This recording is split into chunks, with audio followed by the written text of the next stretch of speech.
Hi hello good morning. Thursday mini blog ಇದು.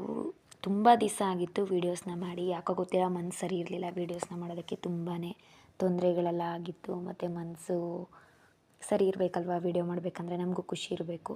ಹಾಗಾಗಿ ಇವತ್ತಿಂದ ವೀಡಿಯೋ ಕಂಟಿನ್ಯೂ ಮಾಡೋಣ ಅಂತೇಳಿ ವೀಡಿಯೋನ ಮಾಡ್ತಾಯಿದ್ದೀನಿ. ನಿಮ್ಮ ಸಪೋರ್ಟ್ ನನಗೆ ಯಾವಾಗಲೂ ಇರಬೇಕು.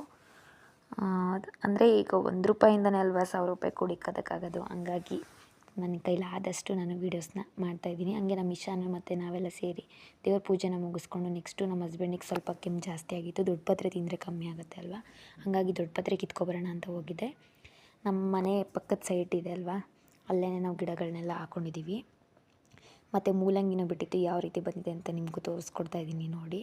ತುಂಬಾ ಚೆನ್ನಾಗಿದೆ. ಈಗ ನಾವು ಹೊರಗಡೆಯಿಂದ ತೊಗೊಂಬಂದು ಬೆಳೆದ್ರೆ ಅಲ್ಲಿ ಕೆಮಿಕಲ್ ಎಲ್ಲ ಮಿಕ್ಸ್ ಮಾಡ್ತಾರೆ. ನಾವು ಯಾವುದೇ ರೀತಿ ಕೆಮಿಕಲ್ ಹಾಕಿ ಬೆಳೆಯೋದು ಏನೋ ಒಂಥರ ಖುಷಿ. ನಮ್ಮ ತೋಟದಲ್ಲಿ ಬೆಳೆದು ನಾವೇ ಅಡುಗೆ ಮಾಡಿ ನಾವೇ ತಿಂತಾಯಿದ್ರೆ ಏನೋ ಒಂಥರ ಖುಷಿ. ನನಗದು ಗೊತ್ತಿರಲಿಲ್ಲ. ಇನ್ನು ಮುಂದೆ ತುಂಬ ಗಿಡಗಳನ್ನ ಹಾಕಬೇಕು, ಚೆನ್ನಾಗಿ ಇಟ್ಕೋಬೇಕು ಅಂತ ಡಿಸೈಡ್ ಮಾಡಿದ್ದೀನಿ. ನಾನು ಕೂಡ ಹೆಲ್ಪ್ ಮಾಡಬೇಕು. ಇದು ಬಂದು ನಮ್ಮ ಅತ್ತೆ ಮಾವ ಜಾಸ್ತಿ ಅದೆಲ್ಲ ಕ್ಲೀನ್ ಮಾಡಿ ಮಾಡುವಂಥದ್ದು. ದೊಡ್ಡ ಪತ್ರೆ ಎಲ್ಲ ಸ್ವಲ್ಪ ಬಿಸಿಯಾಗಲಿ ಅಂತ ಕುಕ್ಕರ್ ಮೇಲಿಟ್ಟು ಅಂತ ಇದ್ದೀನಿ. Thank you so much. ಈ ವಿಡಿಯೋ